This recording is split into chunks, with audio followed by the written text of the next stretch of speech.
फ्लॅटपेक्षा कमी किमतीत स्वमालकीचे row house Sachin construction Pol builders and developers Kalmath Bidewadi येथे साकारत आहे लता रेसिडेन्सी रो हाऊस प्रकल्प।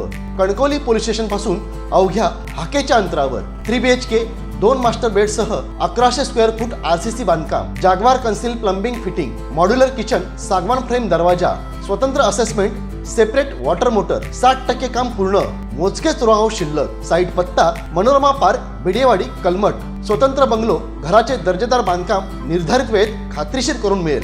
कॉन्टॅक्ट 9405755599 आणि 8806229999। आमच्या 2 प्रचार फेऱ्या पूर्ण झालेल्या आहेत।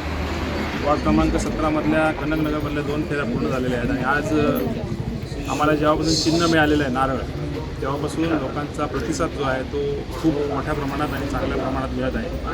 लोकांपर्यंत निशाणी आधीच पोचलेली आहे आणि जनता सांगत आहे की तुमची निशाणी नारळ आहे आणि हा शुभ संकेत या निमित्तानं सर्वजण देत आहेत आणि जिंकण्याचा शुभ संकेत देत आहे। त्यामुळे चांगल्या प्रकारची आजही आम्ही सुरुवात केलेली आहे रॅलीला आणि आज आम्ही चिन्ह पोचवण्याचं काम, कारण गेले 4 दिवस आम्हाला फक्त चिन्ह पोचवण्यासाठी मिळालं आहे आणि ते चिन्ह पोचवण्याचं काम आमचे सर्व शहर विकास आघाडीचे सर्व 17 उमेदवार आणि नगराध्यक्षपदाचे उमेदवार ज्या पद्धतीने प्रचार रॅली केलेली आहे त्याच्या निशाणी पोचवत आहेत आणि चांगला या नारळ ही निशाणी आम्ही घराघरापर्यंत पोचवून चांगल्या प्रकारचा प्रतिसाद या ठिकाणी मिळेल।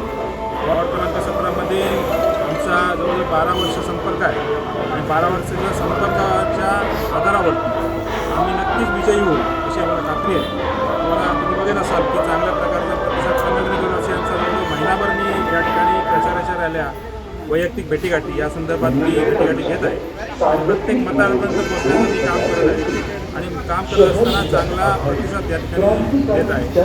पूर्ण शहरामध्ये शहर विकास आघाडीची अशी एक लाट आली आहे आणि ही लाट 2 तारखेला तुम्हाला समजेल।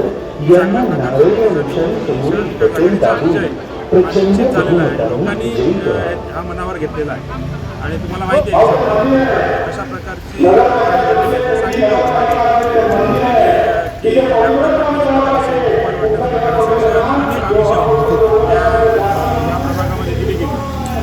पण मला खात्री आहे की ही जनता शहर विकास आघाडीवर राहील आणि चांगल्या लोकांना साथ देईल, म्हणजे जे खरे जनतेचे सेवक आहेत त्यांनाच नक्की साथ देईल असा आम्हाला विश्वास आहे आणि सर्वच जण आहेत की ह्या रॅलीला खूप चांगला प्रतिसाद मिळून आमची ही रॅली म्हणजे आज रॅलींची सांगता पण होईल आणि वैयक्तिक भेटीगाठीवरती उद्यापासून जोर मिळेल आणि त्या ठिकाणी आज ही शेवटची रॅली आम्ही मोठ्या प्रमाणातली रॅली करत आहोत। ते माझ्या मते ह्याच्यापर्यंत पुढे डोंगरीपर्यंत शिवशक्तीनगरपर्यंत एक फुटपाथचं टेंडर निघालं होतं 2.5 कोटीचं। ते जागेवरती 2.5 कोटीचं टेंडर पण नाही आहे आणि फुटपाथ पण नाही आहे, त्याच्यामुळे हा फुटपाथ गेला कुठे? चोरीला गेला की काय? फुटपाथ बांधायचं टेंडर काढलेलं ना तुम्ही, तो चोरीला गेलं की काय? अशा पद्धतीचं कनकनगर वासियांना फसवलं गेलेलं आहे। त्यामुळे हा फुटपाथ कुठे गेला याचा शोध आम्ही येत्या 4 तारीख नंतर लावणार आहोत की हा फुटपाथ कुठे गेला याचा शोध लावणार आहोत। त्याच्यानंतर त्यांनी आरोप करावे, त्यांनी आरोपांची उत्तरं कशाला देत नाहीत, फक्त पैसे वाटण्याचं काम कशाला करतायत? त्यांनी खरं म्हणजे या आरोपांना उत्तर दिलं पाहिजे होतं, कारण तुम्हाला सत्तेत असताना विरोधक प्रश्न विचारणारच ना आणि तुम्ही पैसे खाल्ले हे लोकांसमोर आलेलं आहे आणि तेच तुम्ही खाल्लेले पैसे वाटत आहात आज। त्यामुळे तुम्हाला जर जनतेने आणि आम्ही जर प्रश्न विचारले तर तुम्हाला मिरची जमवायची गरज नाही, ते काय खरं असेल ते सांगा जनतेला आणि फक्त पैसे वाटून मतं घेण्याचं काम जे तुम्ही करताय आतापर्यंत हे तुम्हाला जनता ओळखलेली आहे, हे पूर्ण जिल्ह्यात काम चालू आहे त्यांचं। त्यामुळे ह्या अनुषंगाने जर कोण सांगत असेल की आम्ही आरोप करतोय, उत्तर काय गप्प काय आहेत? तोंडाला चिडीचूप कशाला लागलेली आहे? सगळ्यांच्या आरोपांचं खंडन करा, आम्ही करतोय तर। किती आरोप, किती कॉन्ट्रॅक्ट घेतले, किती ठेकेदार आहेत, एकाच ठेकेदाराला किती मोठे कामं दिली आहेत, त्याच ठेकेदाराच्या घरातून पैसे वाटप करण्याचं काम चालू आहे तुमचं। तोच ठेकेदार आहे ना, एकच ठेकेदार आहे, त्याच्या घरातनं पैसे वाटण्याचं काम चालू आहे। त्या गोष्टीला तुम्ही लक्षात ठेवलं पाहिजे की ह्या आरोपाला तुम्ही उत्तर द्या। तुम्ही जे ठेके घेतलेले आहेत, 2.5 कोटीचा धबधबा बांधला तुम्ही, आर्टिफिशियल धबधबा, तो चालू आहे का आता? 86 लाखाचं तुम्ही 400 स्क्वेअर फूटचं टॉयलेट बांधलं, ते आता काय अवस्थेत आहे? किंवा त्याचं इस्टिमेट एवढं का कोणी फुगवून घेतलेलं होतं. असे अनेक भ्रष्टाचार. 900 कोटीचा प्रकल्पाचं काय झालं आतापर्यंत? 900 कोटीचा प्रकल्प तुम्ही एजी डॉलरचा आणणार असता, तो लोकांना भूलथापा देऊन केलेला होता ना, तो कुठे आहे प्रकल्प आता? त्या सगळ्या गोष्टी जनतेसमोर आलेल्या आहेत.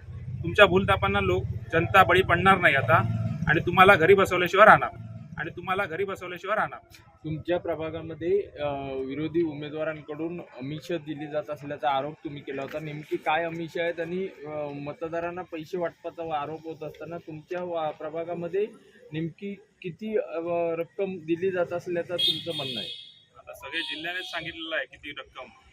नार्वेकरांपासून सगळ्यांपासून रक्कम सगळ्यांना समजलेली आहे. त्यामुळे रक्कम वेगळी सांगण्याची गरज नाही. आणि आमिष ही लोकांना दाखवलीच जात आहे. कारण असे उमेदवार दिले गेले आहेत की दुसऱ्या वॉर्डात होते आणि इथे त्यांचा काही संबंध नाही त्या उमेदवारांचा. असे जर उमेदवार दिले तर ते पैशाच्या जोरावर चालणार ना, संपर्काच्या जोरावरती, आणि ह्याच्या जोरावर चालणारच नाहीत ते. त्याच्यामुळे यांना आमिषच द्यावी लागतील, नाहीतर ते कुठेच टिकणार नाही या स्पर्धेमध्ये.